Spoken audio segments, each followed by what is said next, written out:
doing? You guys are living in DF, or Yes. Yes. okay? What do you do? What do you do there besides music stuff? I work for real estate, doing real estate.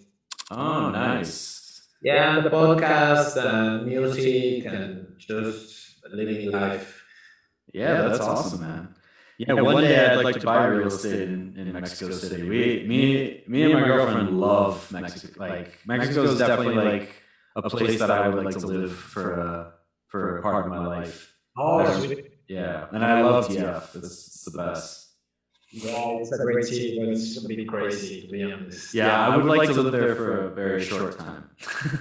Yeah, and then you can move to like a nearby city, Yeah. but not that far from Mexico City, right? Mm. Or just sell everything and go live in like Mahahual or something. Yeah, we have a good friend, Mahawan, actually. Oh yeah, who's that? Uh, DJ Mugros. I don't know if I know him. Do you? No, I mean that's his DJ name, but he's not like a professional DJ. Okay. He's kind of like a bartender. And Right. He's like an iPod DJ. I mean, that's how a lot of people are in like the Playa region, and some of the best DJs I know were doing that for so long. Do you guys know Preston Ernest? Yeah, no, I haven't heard. I know him for the record shop that they opened. Yeah, Spinning Grooves. Yeah, in Playa del Carmen, but I haven't met him. Like, Oh, okay. Yeah, he's a good dude. Him and John Olivares and Jeff Gold and all those guys are awesome. Yeah. Actually, I want to go like there and like see what's going on. But yeah, that's great. Yeah, after they closed, I don't think there's any new record shops around and stuff. No, like the only club that I ever played there now is Ceruno. Yeah, I know which one. So we're already on. We have been. Oh, okay. Okay, good. But it's cool. I sent the link. Okay. And so yeah, we're ready. Well, hello everybody. Ya hago presentación. Oye, pero está. Ok. Bueno, amigos, pues bienvenidos a una nueva edición de Conversaciones de Altura, la primera transmisión desde la pandemia. Esta edición va a ser en inglés porque nuestro invitado es el idioma que habla. Pero bueno, espero se puedan quedar. Thanks, Dustin, again for joining us. And thanks for doing the podcast. We really appreciate it. I hope this second time everything works out. It's just that we're doing this DIY, so yeah. I know. It's like, but everything's so strange right now, so I think everybody's okay with it. It's like nothing is normal right now. Yeah, we are living in really strange times. We didn't see this one coming. Yeah. But it affected also the whole world is shutting down already. Yeah, and I mean, if you want to swing back to where we left off, speaking of like everything shutting down, yeah, when like I was telling earlier, I had to cancel the whole tour in Europe and figure out how I was going to get home. I didn't know exactly how I was going to get home or when we were going to get home, and I almost went forward with the whole tour. But we spoke with all the promoters, and it was just a really good idea to not go forward with everything. And then when I did get home, we found out that I got coronavirus, and I quarantined myself with my girlfriend in Missouri, and that lasted a lot longer than I thought it was going to. We both got really sick, and we had to we tested positive, so we actually got tests done, and then it took about 2 or 3 weeks for that to get it all done, and then I just came back home. So I've barely been home in the last couple of months, and finally getting back to life and everything. But now I'm working from home and staying safe here in Detroit. It's pretty nice of you that you share that, because I think there can be like a lot of I don't know how you say it, but like people can treat you wrong because you got the virus and stuff, and they can like discriminate you and stuff. And I think it's a very courageous action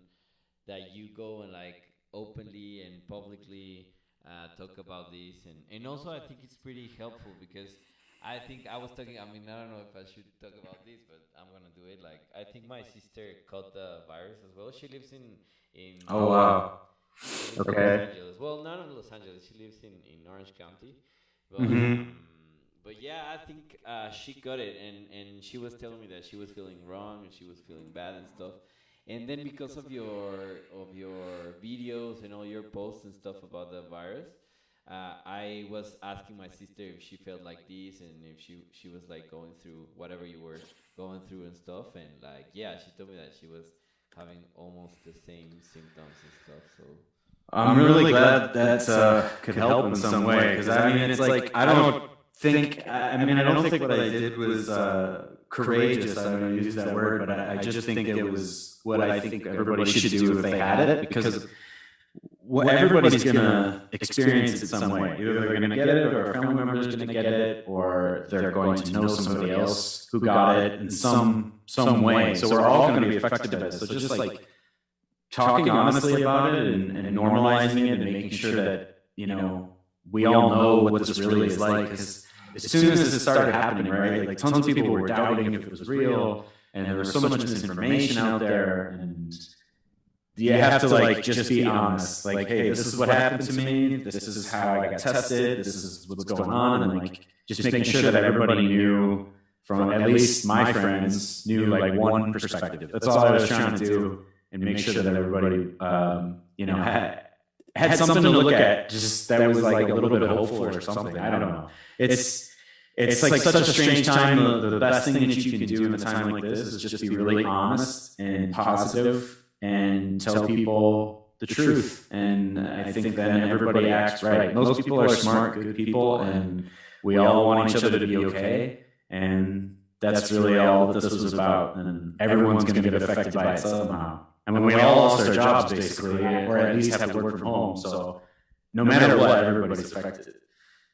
No, I think we like Andres said, we really appreciate that you are sharing this with us because it's important for people to know that this shit is for real. Maybe we don't know how deep this shit is going, but it exists, and we are, like you said, we are getting affected already, right?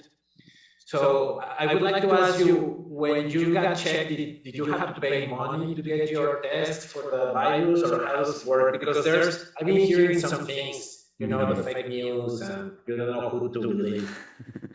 Yeah, no. So, well, just to kind of preface this, so my girlfriend is she works in the health industry, and so it was very helpful in getting the test.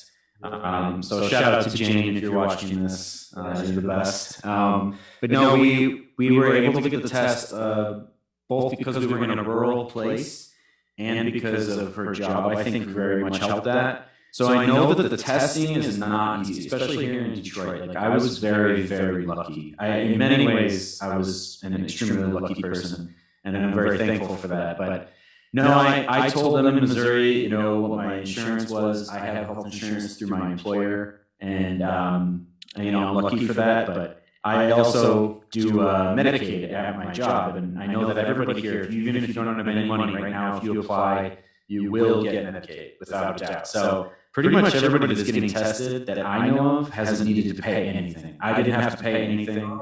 The federal government's covering those costs.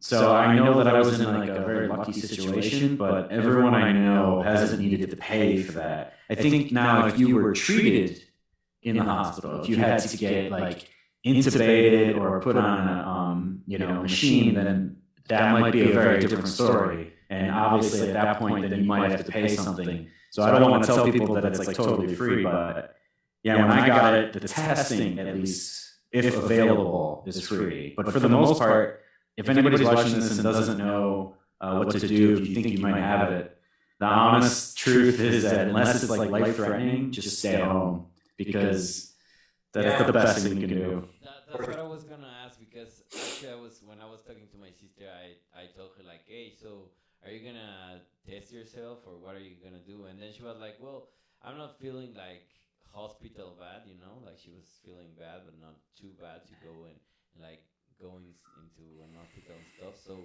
that's what I was gonna ask. Like, what do you suggest in case you feel or you think you have the same symptoms as a Yeah, virus? if you think you have it, I mean, I know a lot of people that had it that didn't get a test, but we know because of the symptoms that they definitely had it. So they did the right thing by just staying home. That's all you can do. I mean, even if you do have it, like even though I was tested, I just stayed home. Like we just stayed home and still was good. I know Right. you've already talked about the symptoms and stuff, but maybe if there's people around watching and they don't really know what's going on, maybe it would be helpful if you can say whatever you been through in order to people know what could be or to know what's going on, you know? Yeah. So again, I think everybody's different. Like my brother had it and he got tested and it was fine, but he never had a single symptom. Yeah, So sorry to interrupt. That's very good, important thing to say because if you have the virus, it doesn't mean that you are going to show symptoms. So it's very totally. important for people to know that because you probably have it. I probably have it. I mean, I've been taking care of myself, but I don't know if I have it. So I Right. probably have it, but then if I go out and feel fine, I can infect people who are not have the how can I say this? They don't have the right antibodies or Right. no. Yeah, so I mean, for me, I got a fever right away, like a very tiny one, and then it just totally went away for 3 days, and I had no symptoms, and then everything came back super hard, and I got progressively sicker over the course of 2 weeks, and then it got better again. And the big giveaways for me was the shortness of breath and feeling very tired all the time, headaches. I had like a sinus infection. Obviously super high fever for a couple of the days, and I lost taste and smell. That was a big one. You couldn't taste or smell anything. So yeah, and then it just lasted forever. So and body aches. I mean, all of those things or any of them can give it away. And then, like I said, I know people who tested positive and no symptoms at all. So it's like it's really different from person to person. Right. It's kind of like this is going to sound weird, but it's kind of like if the virus has its own mind and know, like, okay, I'm gonna infect you. You're not gonna show any symptoms, and because of that, I know that uh, you're gonna infect more people who are going to have the symptoms. So then I can Yeah, that's why it's just no matter what, it's just a good idea to stay home right now and be super safe because we don't know what's going to happen. And even for me, like now that I've had it and I've overcome it, at my very worst, I will say that it was bad. I'm not going to go into exactly how bad it was, but it was enough for me to be like, wow, this is one of the sickest I've been, and I can totally see how if I was older or if I had a pre-existing disease or something, it would have knocked me out, and I don't know what would have happened. And that's why a lot of older people are dying. But like, even for young people, I know a couple of young people that did die from it, and that they lived around here, and some people in New York, and the shit's real. Like it changes from person to person. And after you have it, I still have no idea if I'm immune to it or what. I can assume that I am, but I have no idea. So I'm just sticking to the rules right now. And I suggest everybody is. So that's why the whole world's on lockdown, and I understand that. right. I mean, there's a reason, right? I mean, some people believe, like you said before, some people believe that this is bullshit, but I mean, it's for real. I don't know what to say. People that think it's bullshit still today. I mean, that's just because they don't know anybody that has been affected by it yet, which is crazy to me. They must not have very many friends or family because, like, I feel like everybody's been affected by it somehow at this point. Right, yeah, you actually are the second person that I know has been infected. The first one is my friend's wife. Yeah. She's American, she's in Minneapolis. Okay. Or not Minneapolis, what's the other city? St. Paul. St. Paul, yeah, very interesting. But yeah, she went with the same stuff, and she stayed for like I don't know how many days at that house behind their house. That doesn't make sense. Yeah, so like I got it, my girlfriend got it, my sister-in-law got it, tested positive, all three of us tested positive. None of us had seen each other, been in contact, so we all got it on our own, and then we're pretty sure, we didn't test anything, but we're pretty sure that my mom and stepdad got it, my sister got it, and my brother got it, and like it's I know, and when I said that I had, that's why I kind of said it out loud online and stuff. As soon as I said that, I got literally hundreds of messages. So sorry if everybody's watching. I haven't response messages. I've been trying to do my best. I got hundreds of messages from people saying, "These are the symptoms I have. Do you think I have it?" And I'm like, I'm not a doctor. You know, and I'm not an epidemiologist. I can tell you, this is what happened to me in the video, and like, I know that everybody was concerned at that point. And that told me that of all these people that tell me they have symptoms, I mean, they probably have it. Like, you know, there's like a ton of people who have this that have no idea. And that's why, not to like keep driving home and keep talking about it, like, if you think you might have it, just stay home. And even if you don't, just stay home. Just do it, because like people really are dying, and that's a thing. It's real. Yeah, no, for sure. And I mean, not to be all life coachy or not to sound like that, but I do believe this is a great opportunity. It is for people to start. I don't know, even just to start doing more introspection, to question yourself. I don't know, I mean, everybody was forced to hit the reset button and ask ourselves what we want out of life.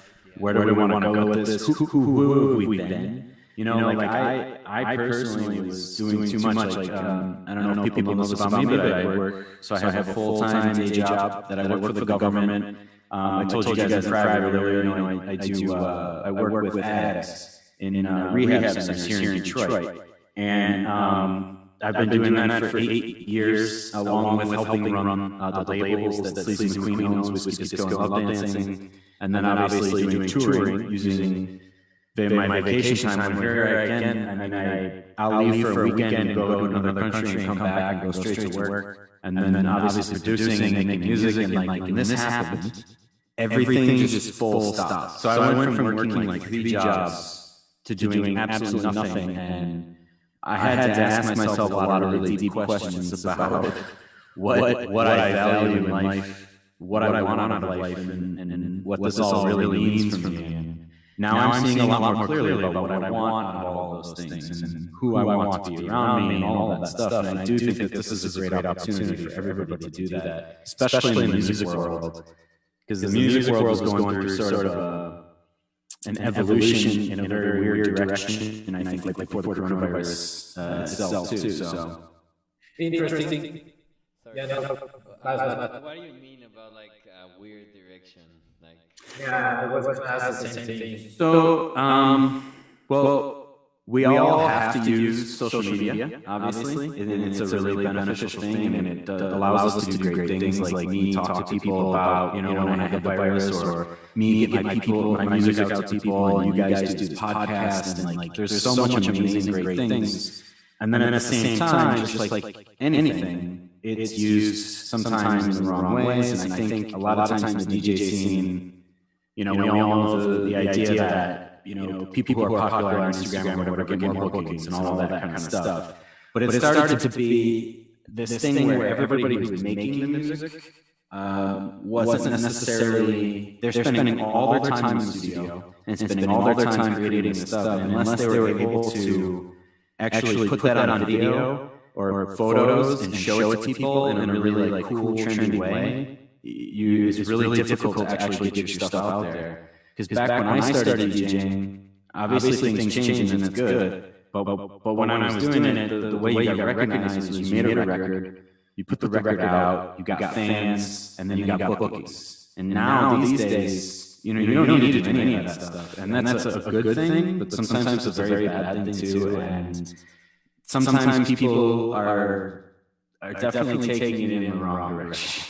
And I think that people now have to question that a little bit, because there were DJs out there who were getting booked and musicians out there who were doing stuff that like they weren't. We have no idea really now that we're looking at it. We have no idea why they're getting booked. Like they weren't bringing anything to the table. Now that we all are sitting at home, you realize there's no content, except now you have a billion people streaming and doing amazing things. So guys I know that weren't getting bookings, they've got huge streaming channels. There are tons of followers, and this has been a great thing for them because they have like real content to show the world. So I think that that's pretty cool too. Yeah, it's I don't know if this will apply in English, but there's a saying that says it's like a weapon with two. ¿Cómo se dice, güey? Like a weapon with like a knife with two blades. Okay. Oh yeah, I know what you mean. It's a double-edged sword. Double-edged sword. Yeah. I have to improvise. Yeah. So what I was trying to say is that it's like the internet is just like that. It's a double-edged sword because you, like you said, you have great people doing amazing stuff, and then you have people that release like a single and then they get popular with just one single, but their music is just bullshit, right? Yeah, and I think like personally, any music that's created is good. I think there's a lot of shitty music out there, but honestly, I'd rather people make shitty music than make no music at all, because at least we're like adding to the creative thing, right? And I don't think that however someone creates something or whatever they create, it's good because they created it. And all I want is for like personally is to watch people create things and learn from them. And like try and teach people stuff and bring something interesting to the world. But like what we ended up doing was, having a bunch of people that made careers. Like I personally know a lot of DJs that had never actually, had a night, a residency night, or a radio show, or a mix series, or anything. They never made a song. They never did anything, but because they just did everything right, in other ways and looked the part, people were pushing them up. And that happens in every scene. And like you can't hate on that. No. As long as you're trying to help that person actually do it. Like those people I always reach out to, and I'm like, hey, like let's teach you some stuff and like get you in the studio because you have such a great following, and let's get you like making a track and let's do some stuff. And you don't want to like go around hating on people, but at the same time, the fans, they're just trying to have a good time, and they're not paying attention to that stuff. And a lot of the DJs that are making the best music, delivering the best content, they just weren't getting paid, and they weren't getting recognition, and weren't getting stuff. And I think social media had a lot to do with it. And now that everybody's stuck at home, the people that built careers on that, they've lost everything. And I think that that's a natural outcome. I feel bad for them. But I also think that that's a natural outcome of what happened. And then other people I know that maybe weren't getting big bookings, but they have tons of great content. They're still making money, and they're doing okay. And I think that that's teaching a lot of people a lesson right now.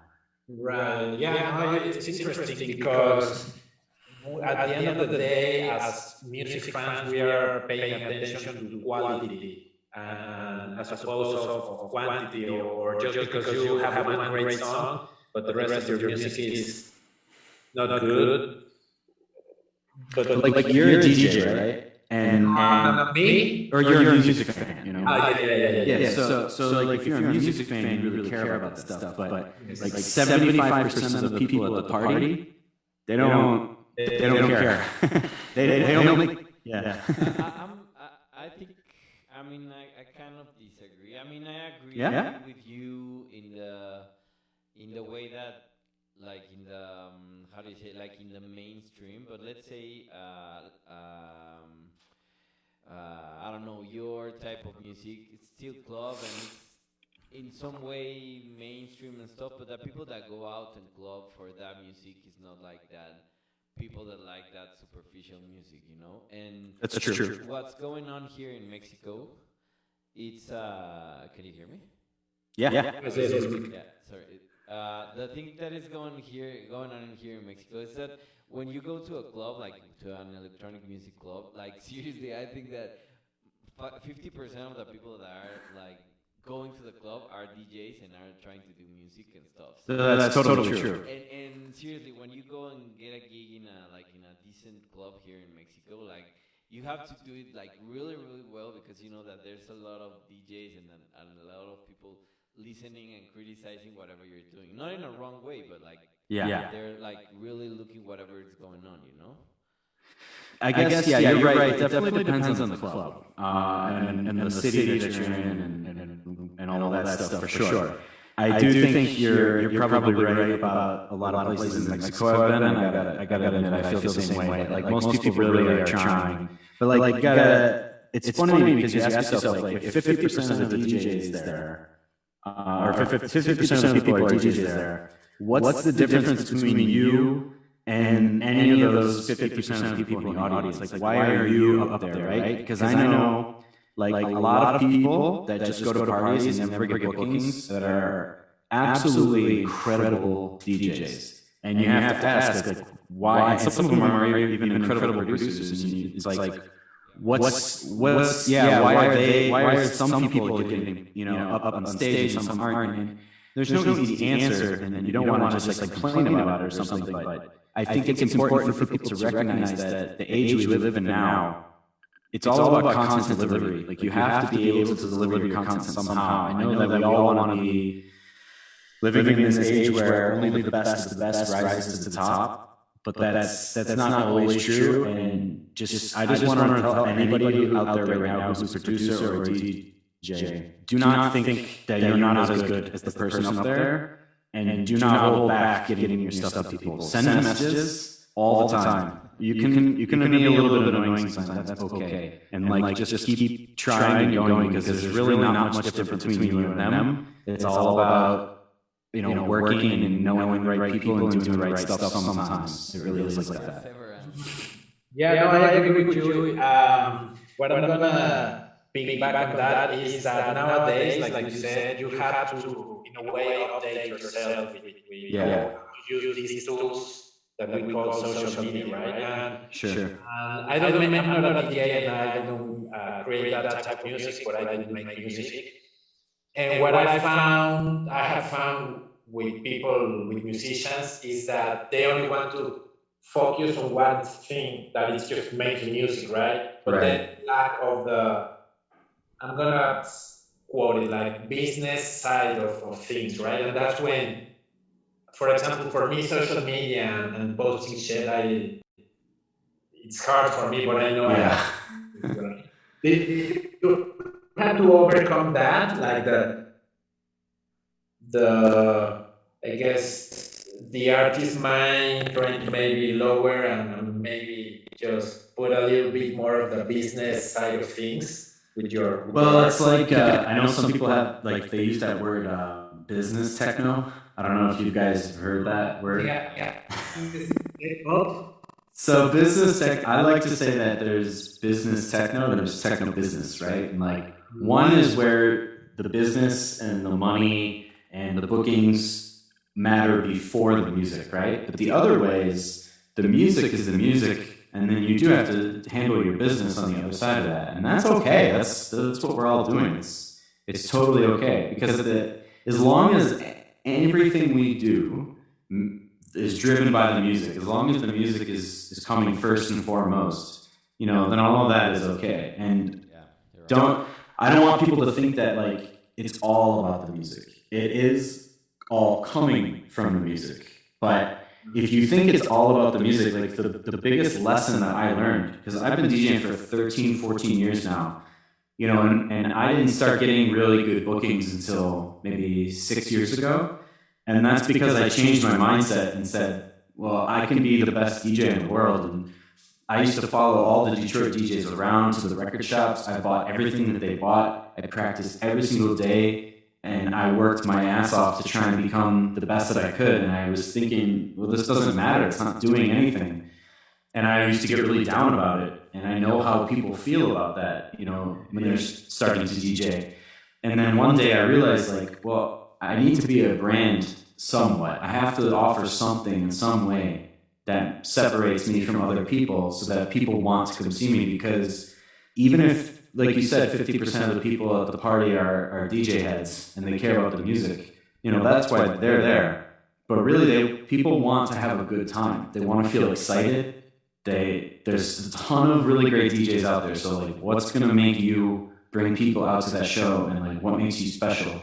And I think that that's making, a brand image, and a lot of times that brand image is being a good person and caring a lot about the music, and that can be your brand image. And like, put that out there, like, show your record collection, talk about why music is important, talk about the history of music, and everyone you meet, be kind and good and positive and nice to them, and remember their names and care. And if you do that, you will definitely set yourself apart. And I think that the music scene needs more of that than ever. And that's a good thing. No, for sure. People need more. I think nowadays people, it's not that they, well, I guess they need, but people outside there are looking for more authenticity. Yeah. For that, for like hundreds of years, well, not hundreds, for like I don't know, 4 decades we have been bombarded with this stuff of you have to get married, you have to earn a lot of money, you have to buy the house, have the kids, the wife, the I don't know, the car. Yeah. But that doesn't feel authentic for everybody. I mean, there has to be people who like that, and that's okay.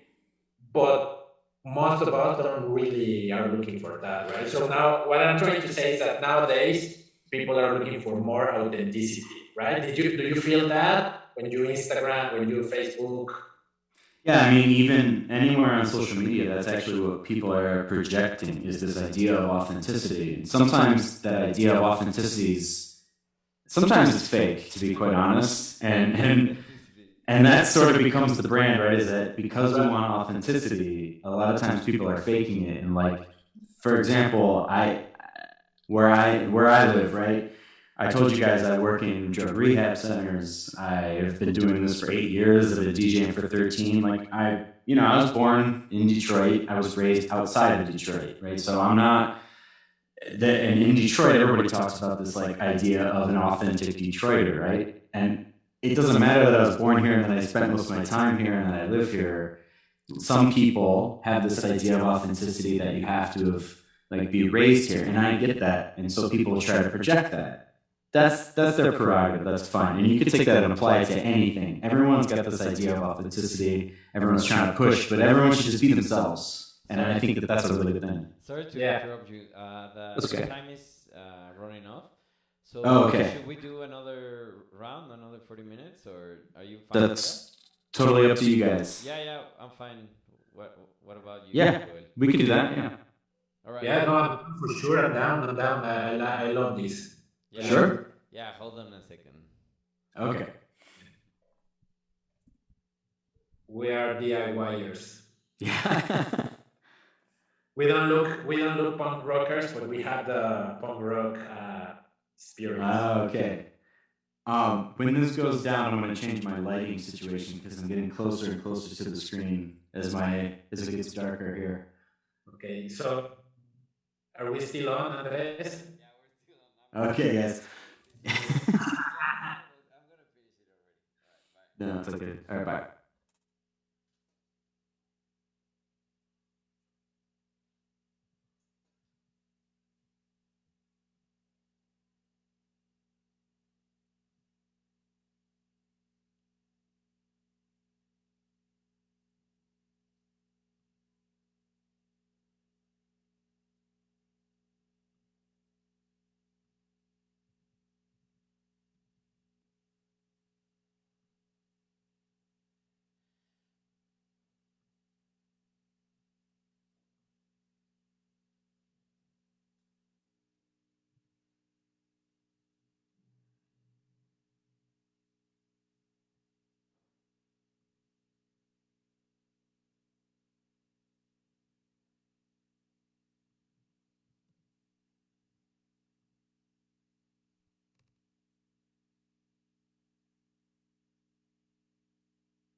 That's a little better.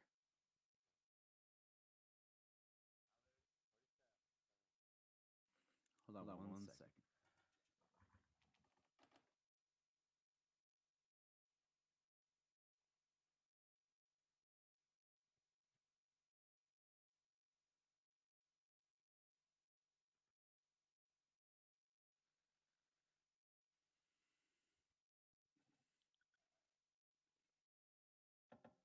Yeah, that went by really fast. Yeah, it's a good chat, I think. Yeah, we should definitely talk about the music. I think some more too. Yeah. Actually, I want to talk about that a lot, but yeah, Yeah. maybe we can use this part for that. Yeah, hold on a second. Let me put in Joel.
¿Escuchas? Sí, yo sí te escucho.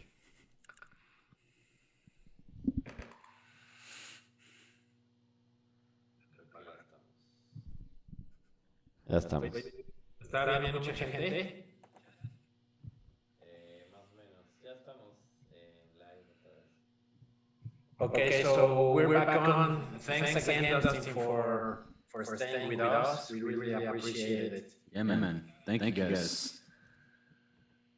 So, ¿puedo bien, Andrés? Sí. Todo chido. Okay. Just to give people some heads up, we were talking about how the music industry has been changing before this strange situation. You were telling us about how it's. I don't remember the exact words, but you were saying about how the DJs are getting booked. Yeah, everybody. Well, the booking industry has changed, and I know we were talking about how that's good and bad. And I was trying to encourage, if anybody hadn't seen the last part of the podcast, I was trying to encourage everybody that you want to make sure you keep it all about the music, but you got to remember also to make sure that you set yourself apart, in some way. And then we were talking about ways that people have set themselves apart.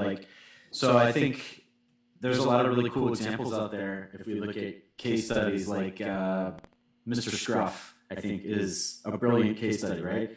Because Mr. Scruff has been an amazing producer and DJ for so long, but he's not getting the same bookings as a lot of other people because he hasn't really tried. But he's got a Grammy, he's got all this stuff going for him, and he's always kept it about the music. But I do think that he came up in a different era, and now you have to be able to get your content out there in a lot of different ways. So I think that right now is a good idea to figure out how to learn how to stream, figure out how to learn how to do video editing, figure out how to produce and at least do remixes and stuff like that. Because I think people are going to want that, to try and make sure that you're different from everybody else in some way. Because that's just what it takes. the idea of like if you read like resident advisor interviews and stuff, not to, you know, shit on resident advisor or anything, but sometimes they're a little bit outrageous, you know, the people that they highlight. I read one, I'm not going to say who it is because, you know, maybe I don't know the whole story here, but I read one recently that just, it absolutely blew my mind. And it was in a city that I know tons of other people who were, I mean, objectively better in every single way than this person. I'm like, it just wasn't good. And she sounded like a, you know, really kind of awful person. Like they were even saying she doesn't look up from the deck. She refuses to do that. And like, is very serious when they DJ stuff. I was like, what? That's not fun at all. Like, what? Why would I want to go see this person at all? And like, all the music was really not danceable and good. And then she played disco. And I'm like, man, I know so many people in New York. Are you kidding me? Like, a million people in New York are some of the best talent in the world there. And like, Resident Advisor just skips over all those people. But the girl had something that set her apart. And her brand was very interesting, right? And like people should learn from that. It's really easy to hate on people, but I mean, she's creating. So I'm not gonna say anything bad about her because at least she's creating. I think it's really shitty to look down when you DJ and never look up at your audience. I'll say that much. So, but you know, at the very least, she's creating stuff, and she had something that was interesting. And like, if that's what people want right now, then make sure that you're taking whatever interesting aspect you have of yourself and putting it out to the world. Because everybody's interesting. You guys all have something to sell. You know, your program is really super interesting, and it comes from a special perspective, and people want to watch you guys because you have something special. And like everybody's got that. So I just want people to like take that and run with it. No, for sure, I agree with you 100%. It's just that, like I mentioned before, and I would like to ask you, how did you accomplish that point of, okay, I'm going to be myself, I'm going to be Dusty, and that's what I want to show the world? Was that something that you grew up with, or was that something you learned in the process? It's definitely something that came later on, because when I first started coming to Detroit, I want to give a shout out to Detroit Techno Militia, who's been here forever, and they are the first ones that treated me with kindness and respect when I first started coming to parties here. And I would go to the shows, and I would go right up to them while they were playing, and I would ask them, what records did you use? The first party I ever went to with them, there was 5 of them, and they were playing on 5 turntables and 3 mixers at the same time, all vinyl. It was absolutely wild. And I walked up, and every single one of them was really kind and nice to me, and they invited me to go record shopping with them, and they showed me records, right? So that's how I started, was with them, and I thought that that's what I was supposed to learn how to do. So I started learning techno and ghetto tech and like all of that kind of music, and I just got immersed in the Detroit techno culture. And then I realized, you know, this is amazing, and I've learned a lot from it, but I asked myself, is that really me? Is that what I want? And is that ever going to sell? Am I ever going to be a Detroit techno, you know, person? And the answer to that is no. Like, it's a special part of my life, and it changed my life forever. But it's not who I was. And who I was somebody who really likes organic, funky, smooth, deep shit. And like, that's what I went for. And I immersed myself in that instead. And that's when I grew. And so don't think that, I guess the lesson from that is like, don't get so obsessed with the first thing that you get introduced to. Make sure that you ask yourself what you really want to do and who you really want to be. And that's when you'll grow. Right. Yeah. I mean, and not only music as a rule in life, like one of the golden rules in life is to always keep your mind as a student, right? Again, I don't want to sound all new agey or all. No, it's true though. Coachy, but I mean, just to piggyback with what you said, I mean, you have to keep your mind open to other things, to other ways of thinking, to other ways of living life, or in your case, to other types of music, right? If you're always playing by the rules that you were introduced to, and you're always trying to do the things that you were shown, then you're always going to be playing by someone else's rules. and they're going to always be able to dictate whether or not you become successful. Right. And if you make up your own rules and you do something slightly different, that's always that's what's led to success consistently. Nobody has ever become a great artist or DJ or whatever by doing what everybody else did. It's never happened, ever. And the only people who have become successful doing that are the ones that were really good at appealing to the mass audiences. Other than that, that's never how you're going to make it. So, right. Like, yeah, I think there's like a David Bowie quote. David Bowie once said, like, if you walk out, if you want to know if you're in over your head, right, you should always push hard. Just don't go over your head. And like you walk all the way out into the water, and as soon as your feet are just barely touching, that's when you know you have something special. And that's what I suggest. All my favorite artists are always doing that. There are people where I'm just watching them like, damn, how the hell did they come up with that stuff? Like, that's who I want to see. That's what everybody wants to see. Sure. Nobody wants to see the same people doing the same stuff. That's just the way we are. And well, I have a like maybe a slightly change of theme or whatever. How do you? Well, it has to do a little bit with the rules and stuff, because I know that you. Well, I read that you were curating. I think it was Whiskey Disco, the label. You were curating the releases for that label. Is that right? Is that right? Yeah. So the label's owned by Sleazy McQueen, and he's the head of the label. And he brought me in, I want to say like 5 years ago. We played a few shows together, and we realized that we had a lot in common. And I won't speak for him or why his reasons for bringing me in, but he asked me to be a part of the label and start scoping out other artists and stuff, and I did that. So we butt heads on things all the time. I bring some stuff to the table and he brings stuff to the table, but yeah, I scope a lot of artists, and I kind of give my, like, I also do audio engineering a lot and a lot of mixing and stuff. So a lot of times they ask me, like, does it sound good? What does it need? Do we need to change a snare? Do we need to, tell them to go back and fix this? And like, sometimes I'll just fix it myself before we put it out, that's sort of what I offer to the label. And but I let the other artists kind of do their thing, and we have a good roster, and I try to always look for new people. So yeah, hey, by the way, anybody listening to this, if you guys ever want, I'm always open for demos. I don't turn anybody away. And if you don't hear back from me, just bug me again. Honestly. I think there's a couple of Mexican artists that had released some stuff through Whiskey Disco. Am I right? Yeah, Hot Mood, Guillermo, and also Sold Out. And Juan Vargas. Not Sold Out. Funk District. Sorry, Funk District. Yeah, they were great. The Funk District record and Hot Mood both are like some of my favorite records that we've put out. They're amazing. And yeah, we work with people all over the world. It's definitely not a US based thing. I think we only have like 3 or 4, maybe 5 US artists that normally are on the label. Really? Wow. That's cool. Yeah, it's mostly people from elsewhere around the planet. I mean, just in the last year, we've had people from Russia and Australia and Colombia and Mexico, and plenty from Europe, and then 3 or 4 from the US. So we're always looking to get new people. And I mean, it's an edits label, right?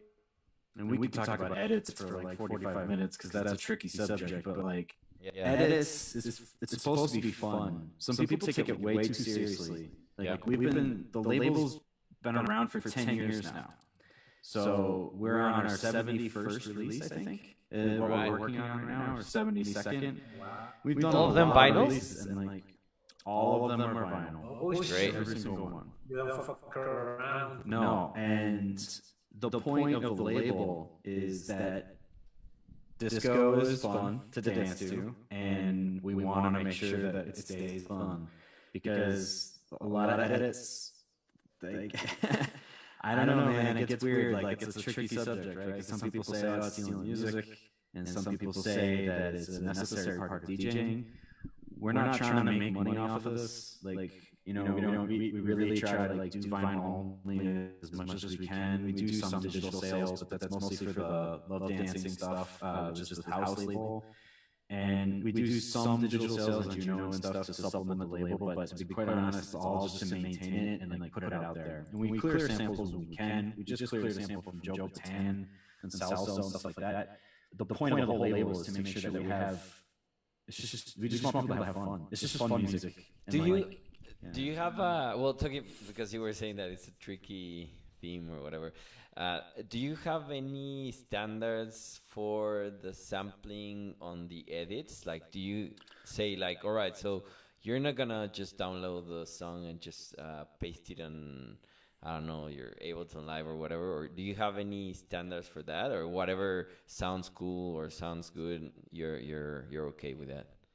So, I mean, are you asking me for the label, as for all artists, or for me personally? No.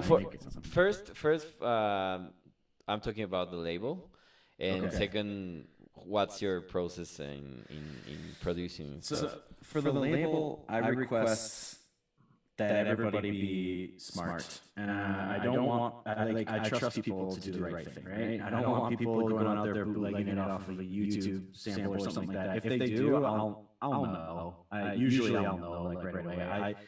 There's a lot of stuff I've sent back because I can tell that it was a really low quality sample, and I'm not about to put that stuff out there. But as far as how they make stuff, I mean, so there's two schools of thoughts when it comes to edits. Like edits really are just when you take a song and you cut it up and you rearrange it, right? What Whiskey Disco actually is reworks. So we're taking samples and making usually brand new songs out of them. Once in a while we do edits. Patchouli Brothers, Khan, some of the Jacques Renault stuff have all been like true classic edits. But like some of the newer records we've done, Thomas Cher and K. Roy and Silver Rider and Funk District and Hot Mood, those are all reworks. Yeah. So they're people who have added a lot of their own creativity.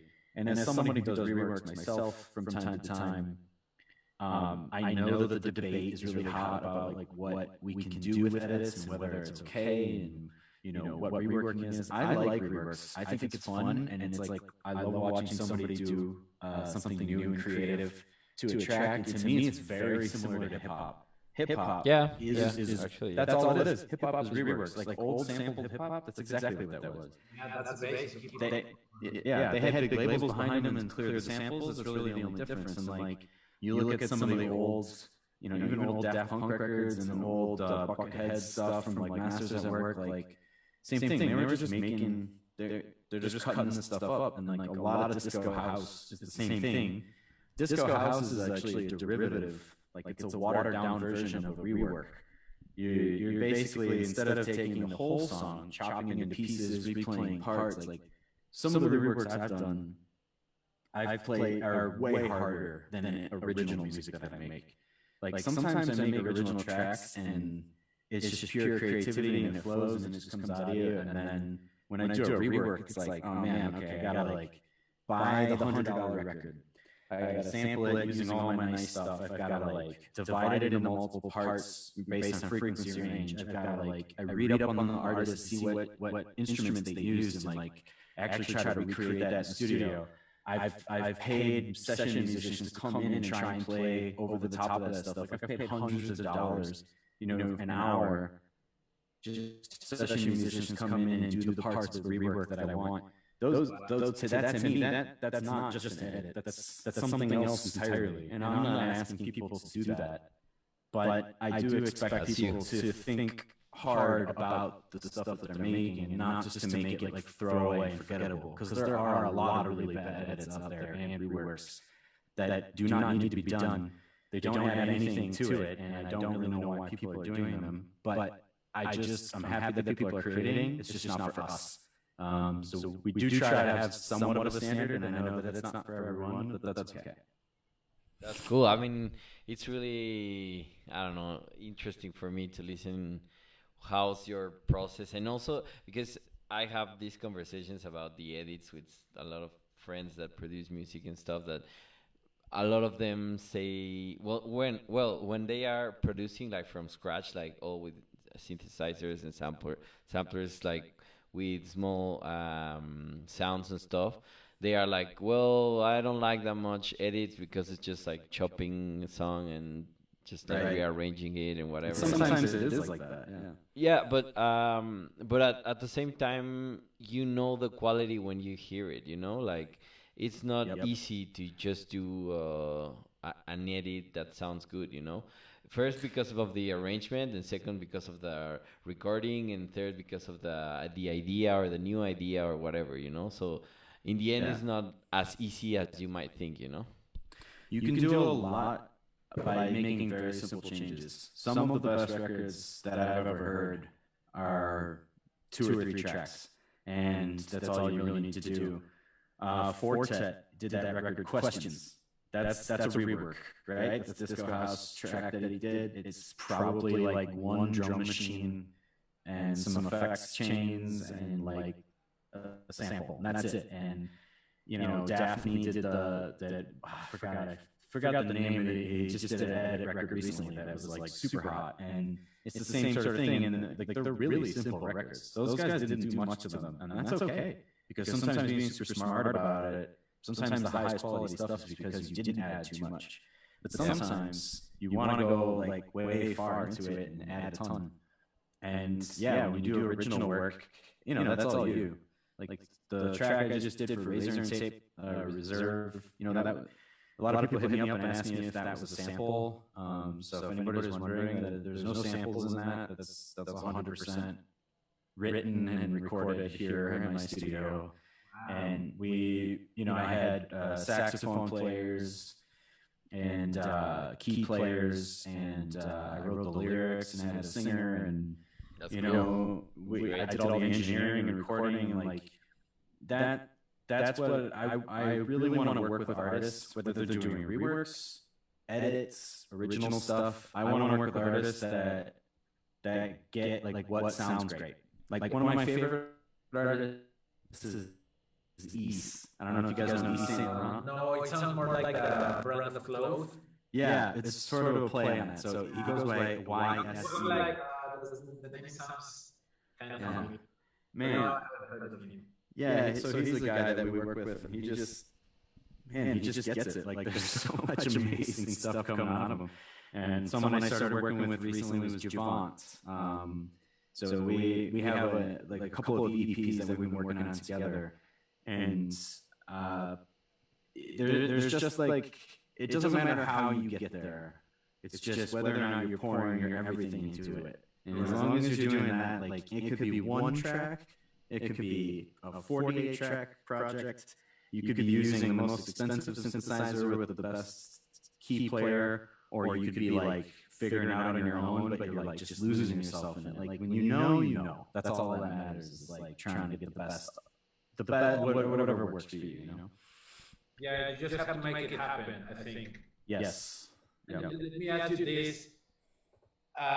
Creating your own stuff, is that the thing that you enjoy the most of this process, or doing reworks, or what's your favorite?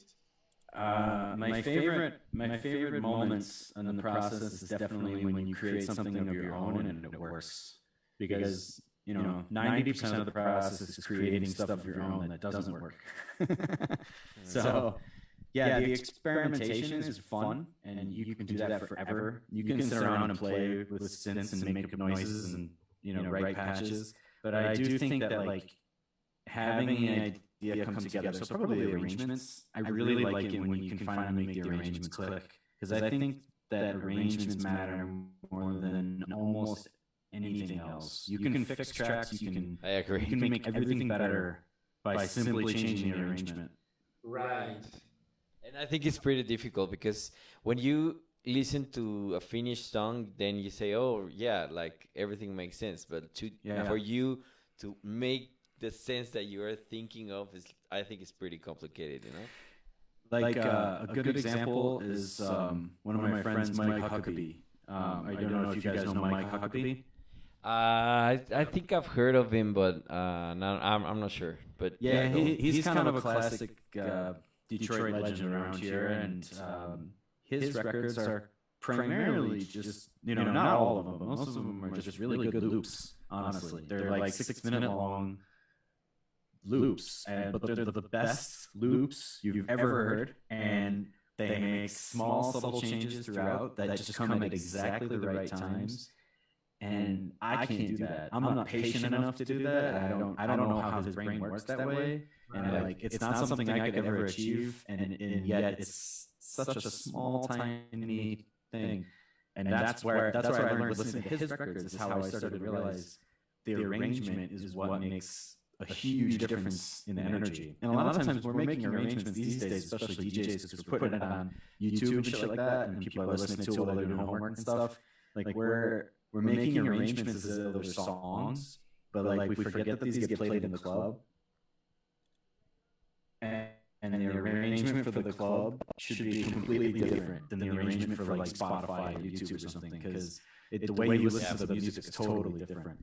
And like a good club arrangement is different. It's interesting. And now going back to your process, how do you know when, like an arrangement or when, for example, creating a song from scratch, when do you know when it's ready to be put out there? So when I'm listening to other people's music for the label, I try to listen to it from beginning to end in a very good listening environment. I don't ever want to listen, like if I'm listening to a demo, I might listen to it in my car or something and like immediately know if I'm passing on it. But if I think it might be good, I'm going to keep it and wait until I get to the studio or wait until I get home. And then I'm going to listen to it from beginning to end. And I'm going to imagine myself where I would want to be while I'm listening to this. And a lot of times when we talk about like what works for the label, like, oh, this is really good for the patio. This is really good for outside. This is really good for the club. This is really good for that. And then we try to like build records around what, tracks are good for which areas. But like, same for my music. If I'm trying to figure out an arrangement, I listen to it and I picture where I want to be, and then I try to make the track for that specific environment. When you make a track for a specific purpose, it tends to like come together a lot quicker. If you experiment the whole way, you're never going to finish it. If you try to be like, oh, I really want to play this at 3 a.m. at, club whatever, then you like picture yourself there. You'll be able to figure it out. You can put it together. It's easier that way.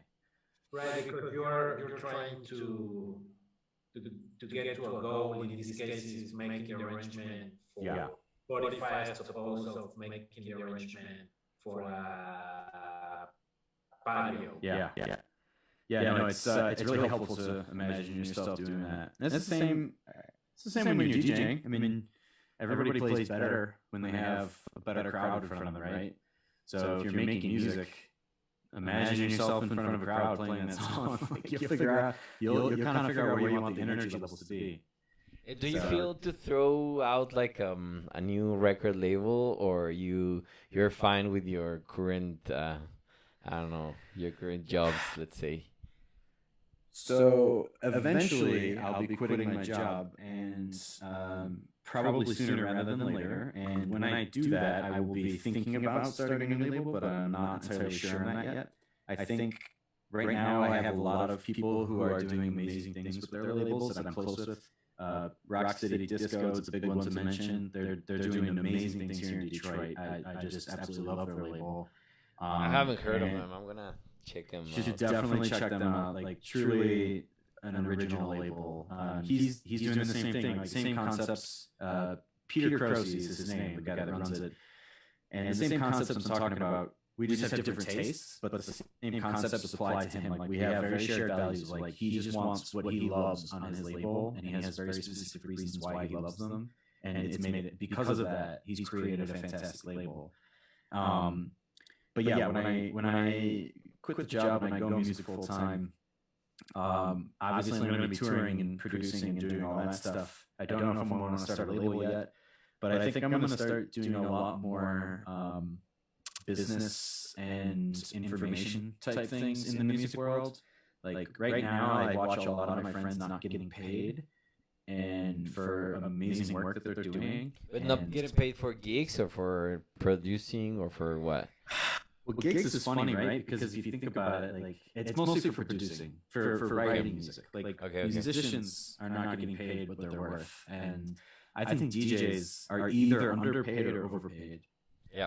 Like the curve is like that. Like you start off here making, $200 a gig, and then very little has to be done. All of a sudden, you're making $1,000 a gig, and then from there, you basically just jump to like, $6 or $7 grand a gig, and then it goes all the way up to like Solomon getting paid like $100 grand a gig, which is outrageous, Yeah. But what people don't realize is that if before DJs were a big thing, like when everybody was playing in like the clubs back in the early 2000s and stuff, when I started, everybody was getting paid 500 at most. Nobody was getting paid more than that at the mid-level clubs. And, it took a lot to get there at that point. And I think people should be a little bit thankful to themselves. They worked really hard to get to the spot where they are making $300 and like bands, like full bands. They never got paid that much. Like they lost money like traveling around the country, in their van. Like most DJs today are getting paid way more than a band ever got paid, and I think that's kind of funny. And we should all be really grateful that we live in a time when that's happening, and like just remember that someone wants to pay us anything to go play music in front of people. That's especially if they're paying you to fly there and do that. That's every time that happens to me, especially because I come back to my job and I'm working with addicts. It's like okay, today I'm working with a heroin addict. Tomorrow I'm playing Paris, and like I'm really fucking thankful to be where I am. Like and everybody should be really thankful that they're doing what they're doing when they can make money creating. But the people who are making music and selling it are not getting paid, but they should be getting paid. And I think it's mostly because people have no idea how the pay structure works and why it's working like that. And I think one of the things I would like to do is start to explore the economics of the underground music scene, because I think everyone's getting screwed. And I really like to find out how everyone can earn a little bit more money, because I think the traditional ways of doing it, like putting out a track, going through a label, going through a distributor, then putting it out on Beatport, like you're not going to make any money. It's just not going to happen. Do you think there's going to be a reset after all this? And I have another question after that, but do you have Sure. There's going to be like a reset in the music industry after, because now all the I don't know, the venues and the festivals and the shows and everything is getting close, like everything. Like there's no excuse. And do you think there's going to be a reset after this? Yeah, I think a lot of people are going to be forced back to their jobs and realize that what they were doing was unsustainable. And I also think that a lot of people are going to realize that they need to think further into the future about what they're doing. So I think that some people are going to drop out, and some people are going to be more successful. So I do think that's changing. But I also think that as soon as this ends, everybody's going to be just clamoring for gigs right away, right? And when that happens, I think there's going to be new clubs, new promoters, brand new genres. There's going to be a million releases because everyone's been stuck inside. And we don't know the outcomes of that at all. So I'm excited to see what happens from it. The festival thing, the festival thing is unsustainable anyway. It's kind of, I think it's a little bit absurd to like get to, I think festivals for DJs is weird. Like I think that small to mid-size and even large clubs are where it's supposed to be at, and like playing on a stage in front of thousands of people is a very odd thing. And if you are going to do that, you should have some sort of live element to it, because I just think it's an odd thing. Like I love bands and I love watching that kind of stuff, and I do think it's quite strange that we like watch people up there playing records. Like when we really step back and think about what it is we're doing, it's kind of weird. Yeah. So Joel agrees more than I do with you. But yeah. I mean, the best times I've ever had have not been at a festival consistently. The best times I've ever had have been in mid-sized clubs, where like there's a bunch of people that absolutely love what's going on, and the DJ's feeding off of them, and you're totally in it. Like, yeah, I don't know. The festival thing is cool. I think people are coming up with new interesting ways to do it, but it's kind of strange. But yeah, everybody's going to reset to the starting line after this. Everyone's at the same level again. it's gonna be interesting because, like you said, everything is gonna reset, and it's a great opportunity for Tons of opportunity. and then artists to I guess catch a break and then start like not reframing, but yeah, I guess resetting how music business or art business in general. Yeah, if you want to make sure that you're positioned well after this, make sure that you have a lot of friends that want to be part of whatever it is that you want to do, and make sure that you're ready and you've talked to club owners and you've talked to the venues and like you want to bring something new and special and awesome and you're like ready to go. And if you do that, like I think there's going to be brand new crews and brand new promoters in every single city that are going to like totally change everything the way that it's been. Like there's the old promoters might be out and this is all done, and then new people might be taking over because who knows what everybody's been doing with their time stuck at home, you know? And how important do you think it's to have nowadays a booking agency behind you as a DJ?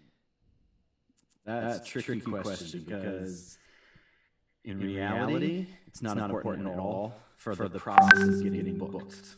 Okay. But also, it's very important to get introduced to the right people and for promoters to think that you're serious. There's been times when I have not gotten bookings simply because I didn't have an agent, and that was it. I'm like, but I'm here and you know me, and they're like, yeah, but we need an agent. It's just not like someone told me seriously, you need a manager, you need an agent. And it's like that. So yeah, the reality of that is two-sided. It's tough. I don't think you should ever scramble to go get an agent. I think that if an agent wants you, that's the best situation because they believe in you. The worst thing you can do is go try and scramble to find an agent and convince them to take you on, because if you do that, you're not important to them. They're important to you, and that's not a good position to be in. Yeah, of course. And well, we're almost done with the time. We have 5 more minutes. And well, maybe you can tell us what's coming up next. I know that you just released a record in Razor and Tape, and I was like digging it through Bandcamp, and I saw that it's already sold out through Bandcamp. So that's really good news, isn't it? Yeah, the vinyl's totally sold out. The digital will be coming soon. But yeah, the record's sold out. I think they'll be repressing at some point later in the year, but I honestly don't know for sure. And if they do, it probably won't be on colored orange vinyl again. But yeah, that record it did well. We had Demoya do the remix. Shout out to Bernie if he's listening. He did an amazing job. And then Simon Black was the vocalist. If anybody needs a vocalist, that guy's awesome. You should definitely check him out. Simon Black. Okay, shout out to Simon. Yeah, Simon is the man. He's a good dude. And yeah, the next thing I have working on right now, I'm not sure if I can talk about this, but I'm gonna anyway. So I did a song for a compilation on Detroit Love, which is a subsidiary of Planet E. I won't say who's putting that together. That's called Craig's label. Right. And, but there's somebody actually putting together the comp, which is just pretty cool. And then I have 2 EPs coming out with me and Javant, a joint project. So I had Javant come in the studio and I gave him a giant keyboard and I had him sit in the center of the room and I just literally patched everything else. Like I engineered all the different synths and was just patching them into different synths and engineering. And I was like, play this, play that, play this, play that. We did it for 4 days, and we came up with 4 songs. And we had a bunch of mics going. He jumped on the mic a few times. He had a buddy come into the studio, and we were just like playing around and got recorded. They're awesome. They're like it's some of the coolest stuff I've done, and I really like working with him. If you don't know Javant, Javontte, he is so good. He is so good. So check him out. Yeah, that's the next big stuff that we've got coming along. And then for the label, for Whiskey Disco, we've got some more new stuff coming through from K-Roy, Silver Rider, from Vagabond Club Social out of Bankia, Colombia. Jacques Renault just remixed me and Vagabundo, and there's a remix album coming out that's already listed up on Juno. And I think that's coming out in a few days, actually. So you can go ahead and check that out as well. And yeah, there's always just a billion things moving along. As far as gigs, I don't have anything going on there. Oh, this weekend I'll be live streaming for House of Yes. I was supposed to be playing at House of Yes last weekend. And yeah, I'm going to be live streaming from Temple Bar here in Detroit through the When's going to be Yes channel. So we can share it. Saturday at 8 p.m. Oh, Okay, great. we promise to share of your gig. Yeah. Perfect. It's been a great pleasure, man. We really appreciate you taking the time for. Yeah, thank you guys. Sorry if I talk too much. No, that's great. We actually, I wanted to ask a couple of more questions, but maybe you can come back for a second part. When you come to Mexico. I'll visit. Yeah, we'll do it then. Yeah, once this series passes by, you can come and we can do like a podcast at our studio. Sounds good, man. Okay, Thank you guys so much. This was great. It's been a pleasure. We'll be in touch for sure. And thanks to everybody who watched this. We love you guys. Everybody, we love you. Thank you, Thank you. Thank you guys. Gracias. Gracias. Gracias.